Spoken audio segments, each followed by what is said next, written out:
One night, I walked into my bedroom and found my husband in bed with my best friend. But before we continue, let me say that again. My husband. My best friend. My bed. Now if you're like most people watching this, you're probably imagining screaming. Plates shattering. Someone getting thrown out of the house. That's what everyone expects, right? But I didn't scream. I didn't cry.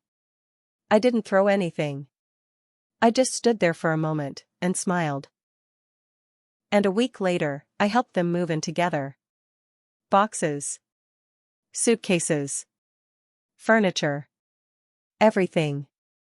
And just before they started unpacking their new life together, I said 5 words that made both of them turn pale. But to understand why I did that, you have to understand what happened the night I opened that bedroom door. And more importantly, what I discovered afterward. Because the betrayal didn't start in that bedroom. It started months earlier. And by the time they realized what I had done, it was already too late. My name is Margaret Lawson. Most people call me Maggie. I'm 62 years old. I spent nearly 4 decades building what I thought was a solid life. A marriage. A home. A circle of friends. The kind of life that looks calm and ordinary from the outside. The kind where people assume everything is stable. My husband, Daniel Lawson, is 65. He worked as a real estate broker for most of his life. Charming, persuasive, the kind of man who could talk his way into almost any deal. And my best friend? Karen Whitmore. Karen is 61. An interior designer with expensive taste and a personality that filled every room she walked into.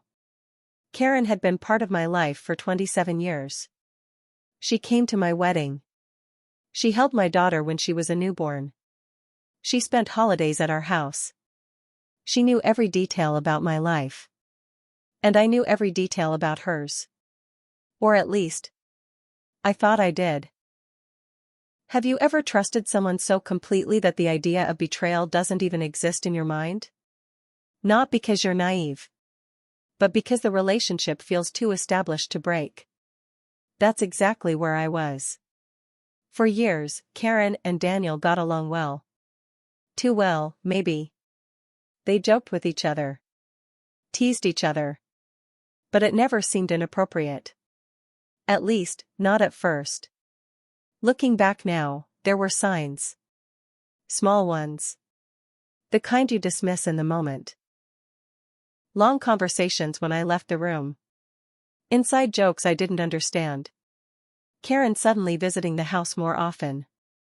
But when something has been part of your life for decades, your brain doesn't jump to suspicion. It jumps to normal. So I ignored those moments. Until the night everything changed. It was a Thursday evening. I remember that detail because Thursdays were predictable. Daniel played cards with friends most weeks, and Karen usually worked late with clients. Which meant the house was supposed to be empty. But that night my dinner meeting was cancelled at the last minute, so I came home early. The house was quiet when I walked in. No television. No music. Just silence. At first, nothing felt strange. I set my purse on the kitchen counter. Took off my coat. Poured myself a glass of water. Then I heard something upstairs. A laugh. Soft, but unmistakable. It was a woman's voice. And it sounded familiar. I remember standing there for a moment, listening. Another laugh. And then Daniel's voice. My stomach tightened. Not panic. Just a strange feeling. The kind that makes you walk slower than usual. I walked up the stairs quietly. Each step felt heavier than the last. The hallway light was off. But the bedroom door was slightly open. Just a crack. And through that crack, I could see movement. I pushed the door open. And there they were. Daniel. Karen. In my bed. For a few seconds, nobody moved. Karen pulled the blanket up. Daniel sat up quickly, his face turning pale. It was the kind of moment people describe as surreal. Like your brain refuses to process what your eyes are seeing. But strangely, I felt very calm. Not numb. Not frozen. Just calm. Karen started talking first. Maggie, this isn't. Daniel jumped in. Wait, Maggie, I can explain. Explain what? That my best friend was in my bed with my husband? I looked at both of them. Really looked. And something clicked in my mind. A quiet realization. Not about the affair. About something else. Something bigger. Something that suddenly made a lot of small things make sense. So instead of yelling, I smiled. And said something that made them both stop talking immediately. Oh, I said quietly. I'm sorry. I didn't realize you two were busy. Then I closed the door. Just like that. No argument. No accusations. I walked downstairs. Poured myself a glass of wine. And sat at the kitchen table. Upstairs, I could hear frantic movement. Whispered voices. Panic. But my mind wasn't on them. It was on something else. Because in that moment, I realized something important. The affair wasn't the real betrayal. The real betrayal was something they thought I hadn't noticed yet. But I had. And once I confirmed it, everything changed. Because a week later, I would help them move in together. And they would thank me for it. They would hug me. Smile at me. Tell me how gracious I was being. But they didn't realize one thing. By the time they carried their first box into that new apartment, I had already made my move. And the moment they discovered what I had done was the moment their entire plan fell apart. Have you ever seen two people panic so badly that they start tripping over their own lies? Because that's exactly what happened upstairs while I sat in my kitchen, calmly drinking a glass of wine. Think about that moment for a second. You walk into your bedroom and find your husband and your best friend in bed together. Most people would explode. But what if staying calm was actually the most powerful move you could make? Upstairs, I could hear them whispering. Drawers opening. Feet moving quickly across the floor. Daniel came downstairs first. He looked like a man who had just been caught robbing a bank. His shirt was half-buttoned. His face pale. And the first thing he said was exactly what you'd expect. Maggie. It's not what it looks like. Isn't that always the line? Even when it looks exactly like what it is. I didn't answer immediately. I took another sip of wine. Then I asked him a very simple question. Daniel, how long? That question landed harder than any accusation. Because cheaters always prepare for anger. They never prepare for calm. Daniel blinked. What do you mean? How long has this been going on? He looked toward the stairs, clearly hoping Karen would come rescue him from the conversation. She didn't. Not yet. He ran a hand through his hair. It's complicated. That's another interesting phrase people use when the truth is actually very simple. Complicated usually just means guilty. I tilted my head slightly. Is it complicated? Or is it exactly what it looks like? Before he could answer, Karen finally came downstairs. She had wrapped herself in one of my robes. My robe. That detail stayed with me. She stopped halfway down the stairs when she saw me sitting at the kitchen table. For a moment, none of us spoke. Then Karen did something unexpected. She tried to take control of the situation. Maggie, she said carefully, we never meant for you to find out like this. Find out like this. Not this shouldn't have happened. Not we made a mistake. Just wrong timing. Interesting choice of words. I set my wine glass down. Karen, I said quietly, how long? The two of them exchanged a glance. A quick one. but long enough to confirm something important. They already had a shared version of the story. Karen sighed. About 4 months. 4 months. 120 days. That's how long my best friend had been sleeping with my husband behind my back. And yet, the strange thing is, I didn't feel the explosion of anger everyone expects. What I felt instead was confirmation. Because something else had been bothering me for months. Something that suddenly made perfect sense. Daniel sat across from me. Maggie, please just let me explain. I nodded slightly. Go ahead. He leaned forward like he was preparing for a negotiation.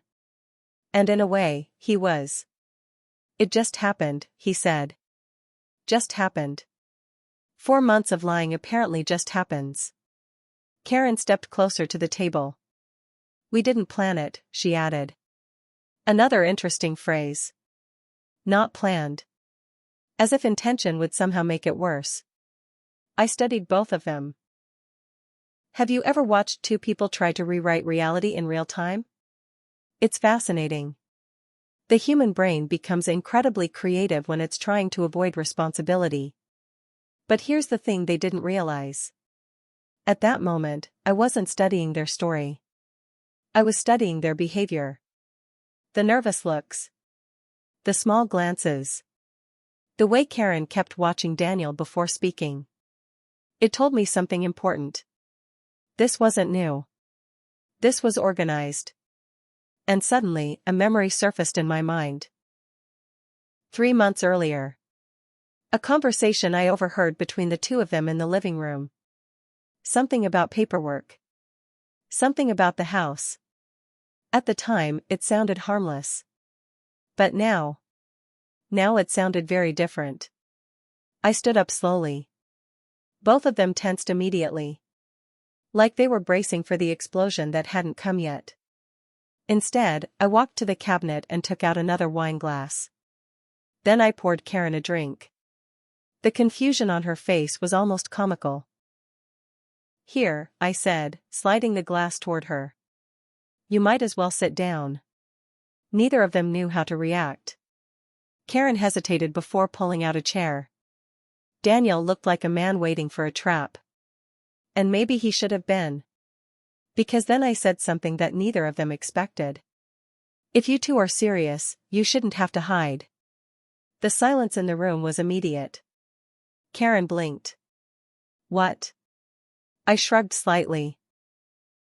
If you care about each other, pretending nothing happened doesn't make sense. Daniel stared at me. You're not angry? That question almost made me laugh. Angry? Of course I was angry. But anger is loud. Anger is messy. And anger gives people time to prepare. Calm, on the other hand. Calm makes people careless. I'm not interested in fighting, I said. I'm interested in honesty. Karen leaned forward slightly. So, what are you saying?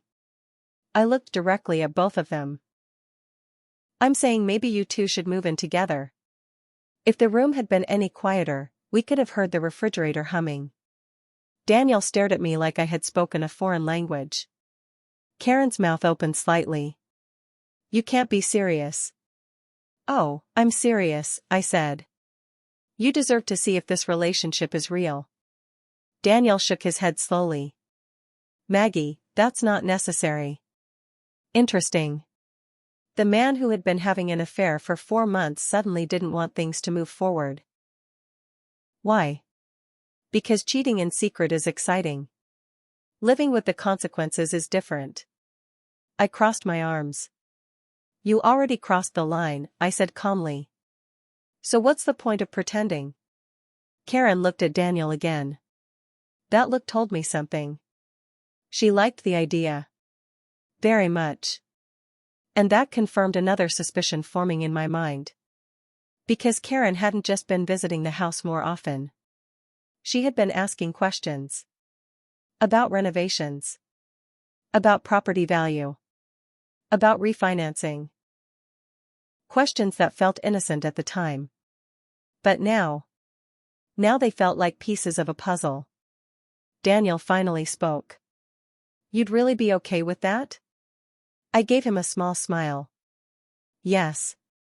And that was the moment their guard dropped. The moment they believed I had accepted defeat. Karen even reached across the table and touched my hand. "Thank you for being so mature about this." Mature. That word almost made me laugh. Because maturity wasn't what was happening here. Planning was.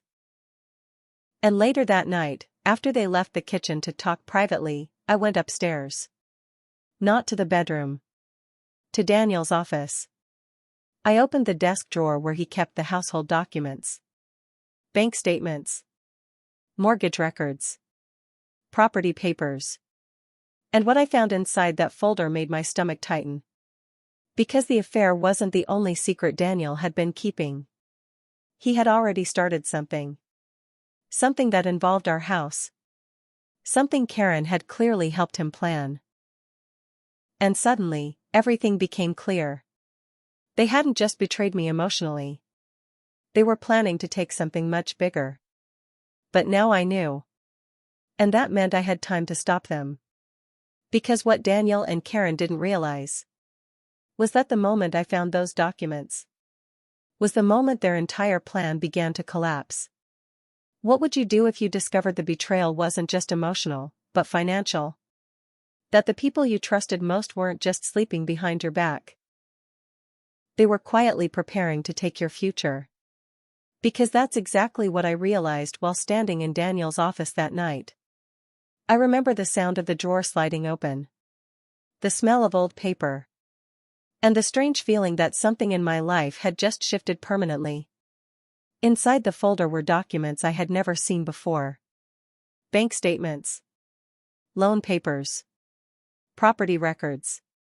At first glance, they looked ordinary. But one page caught my attention immediately. A home equity loan. Not a small one. A very large one. And the date on the document made my stomach drop. 6 months earlier. 6 months.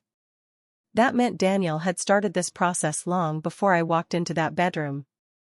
Long before the affair had been exposed. The loan had been taken against our house. Our house. The home I had lived in for 34 years. The place where we raised our daughter. The place I believed was safe. But here's the part that made the entire situation feel colder. The loan paperwork included renovation estimates. Interior design consultations. Property staging plans. And guess whose name appeared on those documents? Karen Whitmore. My best friend. The interior designer. Suddenly, every conversation she had casually started about my house replayed in my mind. Have you ever thought about modernizing the kitchen? You know, houses in this neighborhood are selling for incredible prices right now. With the right staging, you could easily add $200,000 to the value. At the time, it sounded like friendly advice. Now it sounded like something else. Planning. Careful planning. And one question began repeating in my mind. Were they planning to sell the house? Because if they were, there was only one logical outcome. Daniel would walk away with half the money. Karen would likely move in with him. And I would be left rebuilding my life at 62 years old. Alone. That realization didn't make me scream. It made me very, very focused. I sat down at Daniel's desk and began reading every page carefully. Every number. Every signature. And then I noticed something even more interesting. Daniel had taken the loan alone. Which meant something important legally. The house was still jointly owned. Both of our names were on the deed. He couldn't sell it without my consent. At least, not yet. And suddenly, a very different idea began forming in my mind. If they were planning something behind my back. Maybe the smartest move wasn't confrontation. Maybe the smartest move was letting them believe their plan was still working. The next morning, Daniel approached me cautiously. Like a man walking through a room full of glass. Maggie, he said carefully, about last night. I looked up from my coffee. Yes? He hesitated. I'm sorry. The apology sounded rehearsed. Like something he had practiced in the mirror. I never wanted to hurt you. Interesting sentence. Not I shouldn't have done it. Just regret that I was hurt. There's a difference. I nodded slowly. I understand. His shoulders relaxed slightly. Then I said something that completely changed the direction of the conversation. So have you two found a place yet? He blinked. A place? To live, I said calmly. If you're going to start a relationship, you should probably move forward with it. Daniel stared at me. You're serious about that? Of course. The relief on his face was immediate. Which told me something very important. He had expected a divorce battle. He had expected lawyers. He had expected chaos. But what he was getting instead was cooperation. And that made him careless. By the end of that day, Karen called me. Maggie, she said warmly, I just want to say again how grateful I am for how you're handling this. Handling this. Another interesting phrase. You're welcome, I replied. Then she said something that almost made me laugh. We actually started looking at apartments. Oh? I said. Yes, she said excitedly. There's a beautiful building downtown. I could hear the enthusiasm in her voice. The optimism. The belief that everything was falling into place. Do you want help moving? I asked. Silence. Then a surprised laugh. You would do that? Why not? Karen sounded genuinely touched. That's incredibly generous, Maggie. Generous. That word would become important later. Because over the next few days, I became the most helpful ex-wife imaginable. I helped Daniel pack his clothes. I helped Karen compare apartments. I even recommended a moving company. And the entire time, both of them believed the same thing. That I had accepted defeat. But during those same days, I was also making quiet phone calls. One of those calls was to a man named Liam Ortega. Liam was 41 years old and specialized in property law. He had handled several cases for friends of mine. When I explained the situation, he was quiet for a long moment. Then he said something that confirmed my suspicions. Maggie, your husband may have made a very serious mistake. What kind of mistake? I asked. The kind that gives you leverage. The next afternoon, I met him at his office. I brought the documents from Daniel's desk. Liam read them carefully. Then he leaned back in his chair. Well, he said slowly, this explains a lot. What do you mean? Your husband took a loan against the house. But because you're both on the deed, things aren't as simple as he probably thinks. Can he sell the house without me? No. That one word felt like oxygen returning to the room. But, Liam continued, timing matters. What do you mean by timing? He slid the documents toward me. If Daniel tries to sell the house while you're still living there and co-owning the property, you can challenge it. But if the situation changes, he said carefully, things get more complicated. What kind of change?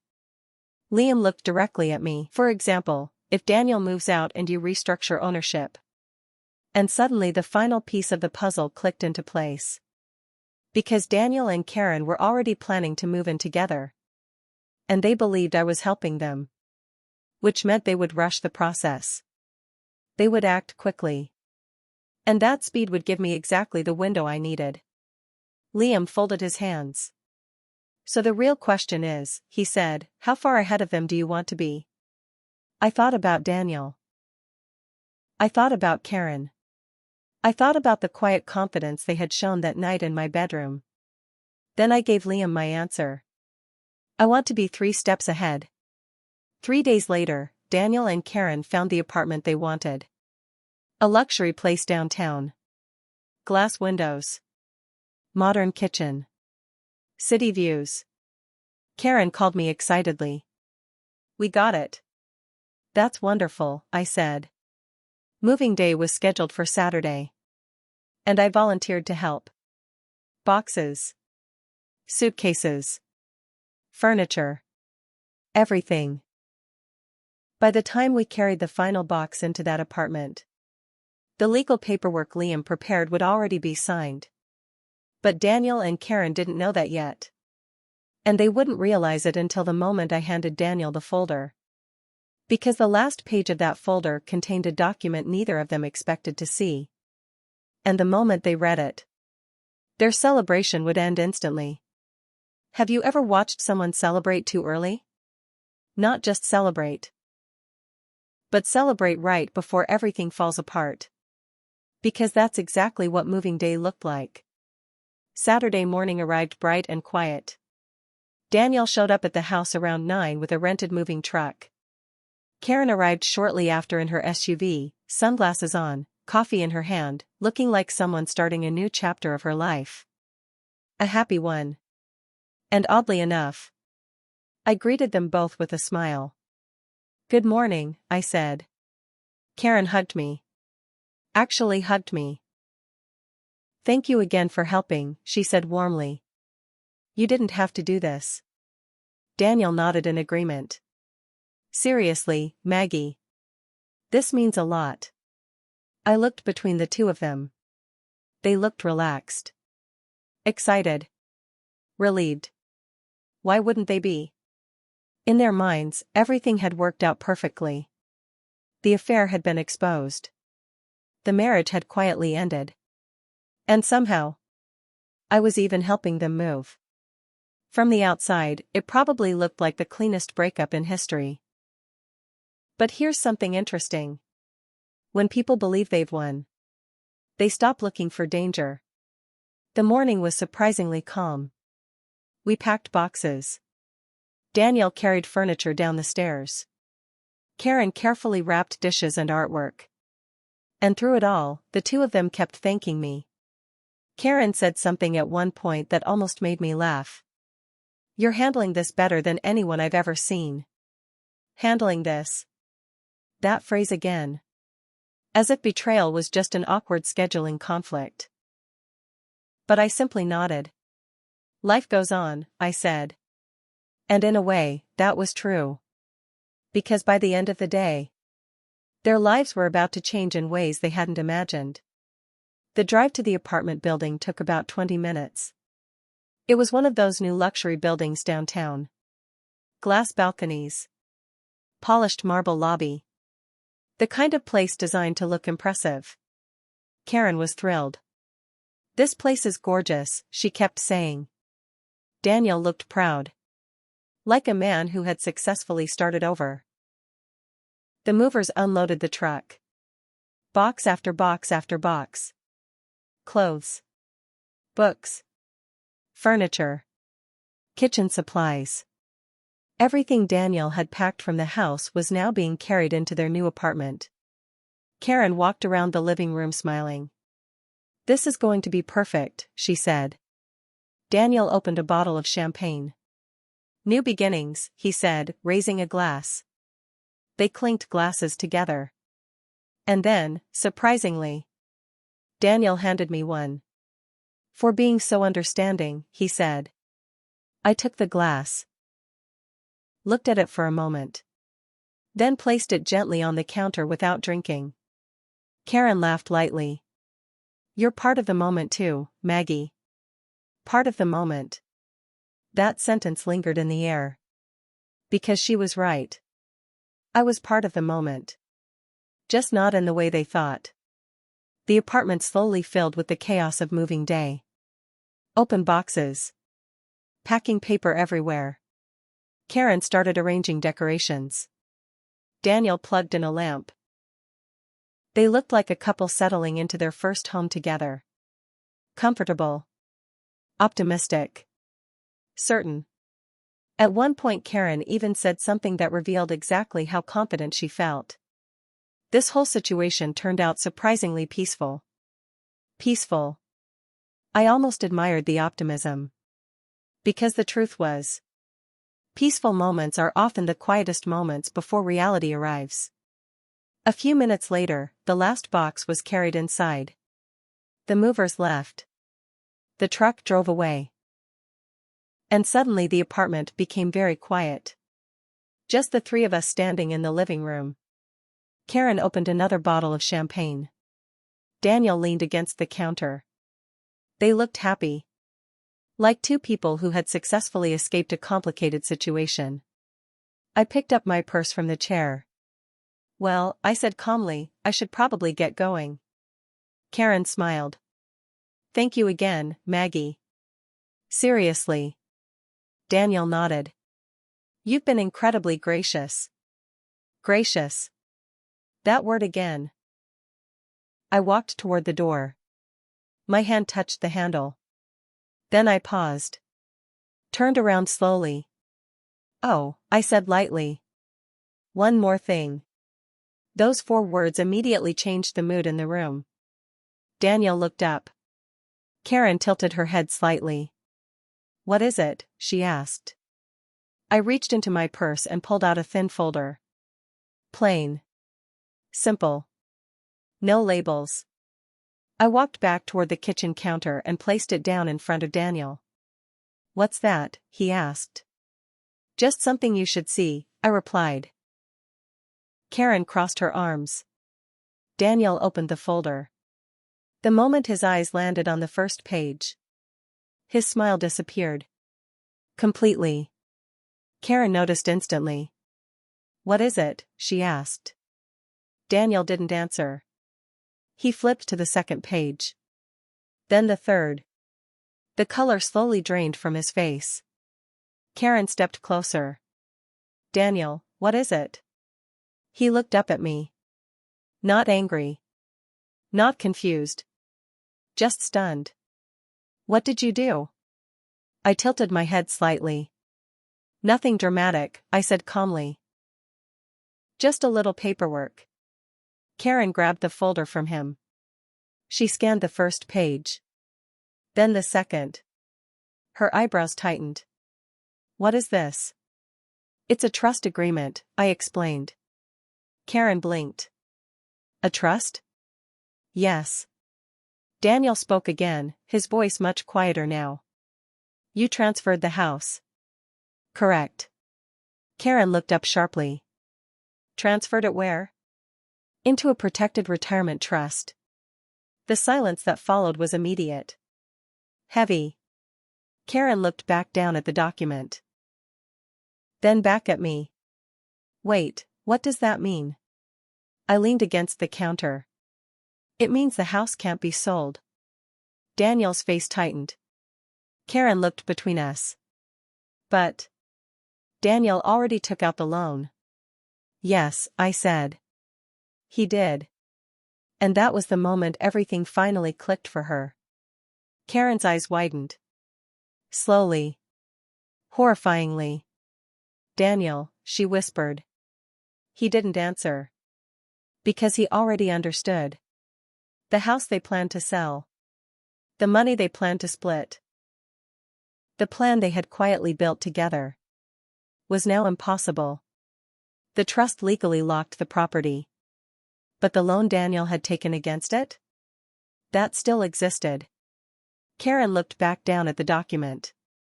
Then at Daniel. Then at me. And for the first time since I walked into that bedroom, she looked genuinely afraid. Daniel, she said slowly, tell me you didn't. But Daniel didn't respond. Because the last page of that folder revealed something even worse. And when Karen turned to read it, the room went completely silent. What would you do if the future you thought you had just vanished in front of you? Not slowly. Not over months. But in the space of a single conversation. Because that's exactly what happened in that apartment. Karen turned the final page in the folder. Her eyes scanned the document once. Then again. Her lips parted slightly. Daniel, she said quietly. But this time her voice didn't sound confident. It sounded uncertain. Almost scared. Daniel was staring at the counter like someone trying to calculate an impossible equation. Finally he spoke. "Maggie, you can't do this."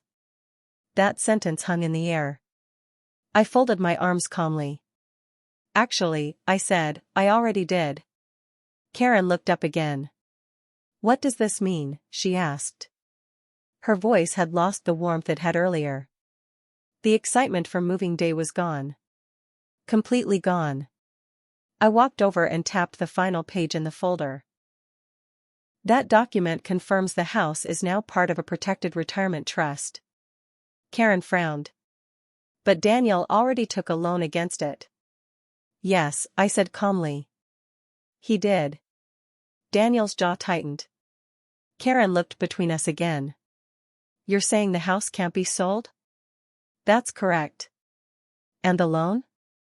That was the moment everything finally settled into place. "The loan still exists," I said. "And Daniel is responsible for it." Karen slowly turned toward him. Her expression was changing by the second. Confusion. Realization. Then anger. "Daniel," she said slowly, "how big is the loan?" Daniel didn't answer immediately. Which was answer enough. Karen's voice sharpened. "How big is it?" He finally said the number. 300,000. Karen actually stepped back. $300,000? Daniel rubbed his face. "I was going to pay it off when the house sold." "Was going to." That sentence carried a lot of weight now. Karen turned back toward me. "You knew about this?" I nodded. "I found the paperwork the night I walked into the bedroom." Karen's eyes widened. "You knew the whole time?" "Yes." Daniel stared at me.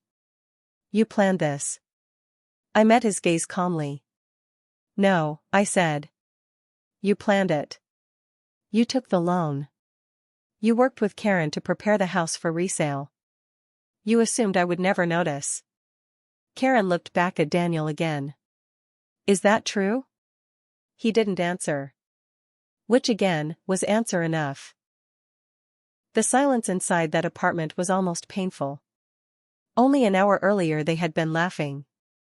Toasting. Talking about their future. Now they were staring at each other like strangers. Karen spoke first. "You said the loan was temporary." Daniel sighed. "It was supposed to be." "Supposed to be," she repeated. "The house was supposed to sell fast," he said.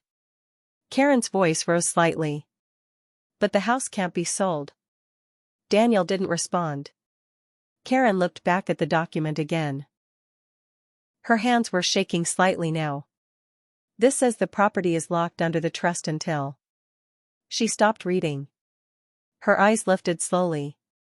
"Until Maggie decides otherwise." I nodded. "That's correct." Karen turned toward me fully now. "So you're saying Daniel owes $300,000? "Yes." "And the house can't be sold to pay it?" "Correct." Karen looked back at Daniel. And for the first time since I had known her, I saw genuine panic in her eyes. Because suddenly the situation looked very different. They hadn't just started a new life together. They had inherited a very large problem. Daniel leaned forward slightly. "Maggie, listen." But I raised my hand gently. "No." He stopped talking. "For months," I continued calmly, "you two were planning a future that involved selling my home." Karen opened her mouth to interrupt. But I kept speaking. "You planned renovations. You planned staging. You planned the sale. You even planned how the money would be divided." Karen looked down. Because she knew it was true. Daniel exhaled slowly. "Maggie, we were going to take care of you." That sentence made me smile. "Take care of me?" He nodded quickly. "You would have gotten your share." "My share of the house I already owned?" I asked. He didn't answer. Because the math no longer worked in his favor. Karen crossed her arms now. Her posture had completely changed. What are we supposed to do now? She asked sharply. I shrugged lightly. That's not really my problem. Daniel's voice hardened slightly. You're being vindictive. That word was interesting. Because revenge is loud. Revenge is dramatic. What I had done was something else. No, I said quietly. I'm being careful. I picked up my purse from the counter. Daniel, I added, you made your choices. And Karen. I looked directly at her. You made yours. Karen didn't speak. Daniel looked exhausted. Like someone who had just realized a long chain of decisions had finally caught up to him. I walked toward the door again. This time no one stopped me. Before leaving, I turned back one last time. You two wanted a fresh start, I said. Well, now you have one. Neither of them replied. Because suddenly their future looked very different than it had an hour earlier. And as I stepped into the hallway, I heard Karen speak quietly behind me. Daniel, we need to talk. But their conversation was no longer my concern. Because sometimes the most powerful response to betrayal isn't shouting. It isn't revenge. It's simply refusing to lose everything. Life has a strange way of revealing people's true character when money and loyalty collide. Daniel chose greed. Karen chose convenience. And both of them assumed I wouldn't notice. But here's something worth thinking about. What would you have done in my place? Would you have exploded the moment you walked into that bedroom? Or would you have stayed calm? Waited? And made sure the final move was yours? Because sometimes the quietest response is the one people never see coming. And sometimes the real victory is walking away with your future still intact.